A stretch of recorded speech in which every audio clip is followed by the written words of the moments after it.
प्रभु कृपा करके बताइए भक्ति क्या है और कैसे होती है, किसकी भक्ति करते हैं, भक्ति कितने प्रकार की होती है।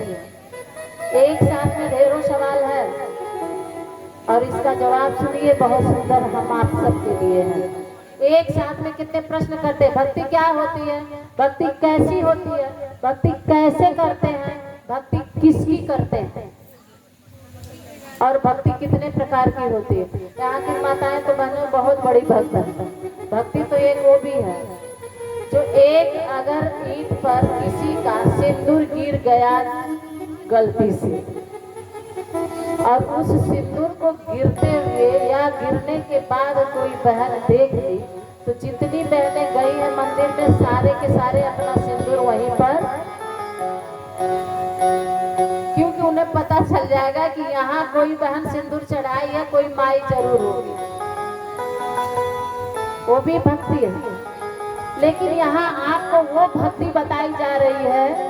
आज मेरे भाइयों बहनों, सबसे पहले आप लोगों से एक प्रश्न पूछेंगे। आप लोगों में से जरा बताइए कितने लोग मरे हो, कितने लोग जिंदा। जिंदा वाले मरे वाले अपनी संख्या बताइए। अब आप कोई भाई लोग नब्ज मत टोलिए भैया, ये तो चलेगा, भगवान ना करे ये बंद, ये तो चलेगा। मौत केवल यही नहीं होती है, मृत्यु इसी को नहीं कहते जो ये बंद हो जाए। इसके अलावा इससे हटके एक मृत्यु बाबा ने बताया, गोस्वामी तुलसीदास जी ने बताया है। क्या? बालकांड दोहा नंबर 112 की तीसरी चौपाई में गोस्वामी तुलसीदास जी ने बताया है। कौन सी मृत्यु? जिन हरि भगति हृदय नहीं आने, जीवित सब समाज ते प्राणे। राम सिया राम सिया राम जय जय राम, राम सिया राम जय जय राम। कहते हैं जिस दिल में ईश्वर भक्ति नहीं, जिस दिल में ईश्वर भक्ति नहीं, शैतान उसे ही कहते हैं, और भूला है जो मालिक को, हैवान उसे ही कहते हैं। जिसके अंदर भगवान की भक्ति नहीं है, भगवान के प्रति प्रेम नहीं। भक्ति का मतलब पूजा पाठ करना, अगरबत्ती घुमाना, घंटी बजाना, फूल चढ़ाना नहीं है। हमारे तो परम पूज्य गुरुदेव ने कहा कि बेटा जब मेरे ऊपर तुम फूल चढ़ाओगे, मुझे अगरबत्ती दिखाओगे, तो उस समय जानते हो गुरुदेव उसकी क्या परिभाषा बताएं? बोले मरे हुए के ऊपर पंखा चलाने के जैसा होता है। फूलों से मत ढको मुझे, मैं आग उगलने वाला हूँ, और संस्कृत की रक्षा करो, मैं उसका ही रखवाला हूँ। आप देव संस्कृति को धारण कर लिए मेरे भाई बहनों, ये भक्ति है। आप कोई धर्म को न अपनाइए, किसी भी धर्म के आप मत अपनाइए। कौन सा धर्म, चाहे वो हिंदू धर्म हो, चाहे सिख धर्म हो, चाहे ईसाई धर्म, कोई धर्म नहीं आपको अपनाना है। बस केवल गुरुदेव ने बताया एक धर्म अपना लो, सारे धर्म उसी में समा जाते हैं, और उस धर्म का नाम है मानव धर्म। इस धर्म से बड़ा कोई धर्म नहीं है, मानवता धर्म से बड़ा कोई धर्म नहीं है। घंटी हिलाने वालों, बाबा को, भोले बाबा को जल चढ़ाने वालों, अभी यहाँ मैंने भैया ने बताया कि दीदी यहाँ 3-3 घंटे लाइन लगती है और लोटा में जल लेकर के लोग खड़े रहते हैं चिलचिलाती धूप में। लेकिन भगवान भोलेनाथ भी कहते हैं मुझे, मेरे ऊपर जल ढालने वालों, तुम्हारे घर में अगर तुम्हारा बूढ़ा बाप है और उसे कभी अपने हाथ से एक गिलास पानी नहीं पिलाए तो तुम्हारा ये जल मुझे स्वीकार।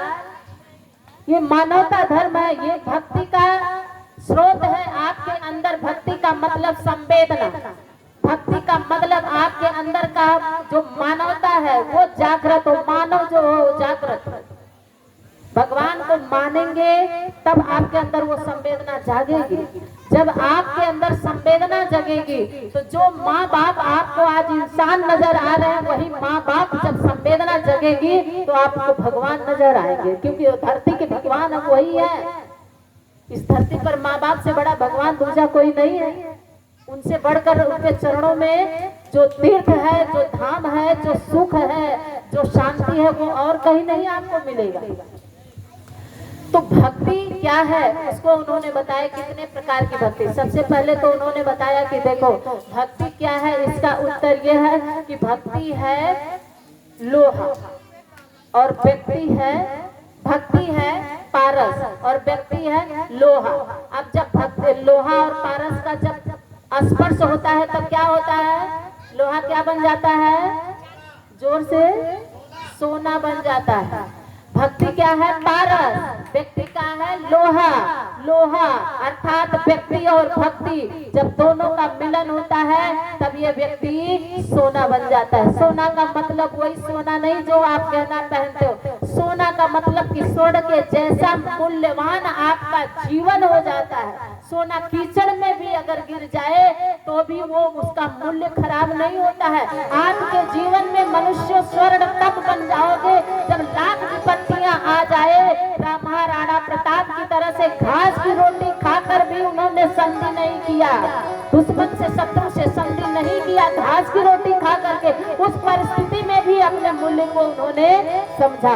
अगर आप स्वर्ण बन गए तो अपने मूल्य को समझेंगे, हर परिस्थिति में आप अपने आप को राजकुमार समझेंगे, कभी भिखारी और दीनहीन नहीं समझेंगे। तो ये है क्या है, स्वर्ण व्यक्ति है लोहा और भक्ति है पारस।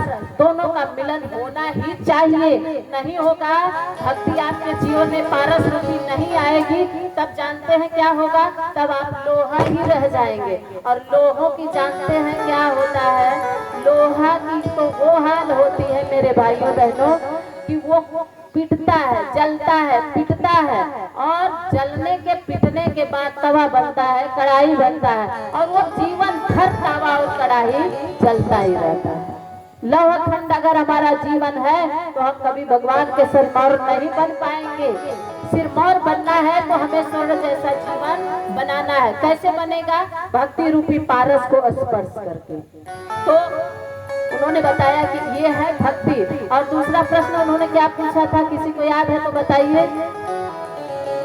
शरीर से यहाँ बैठे हैं कि मन से भी बैठे हैं, दूसरी भक्ति, दूसरा प्रश्न क्या था ऋषि का, पहला था भक्ति क्या है तो बता दिया भक्ति पारस है, और दूसरा क्या था,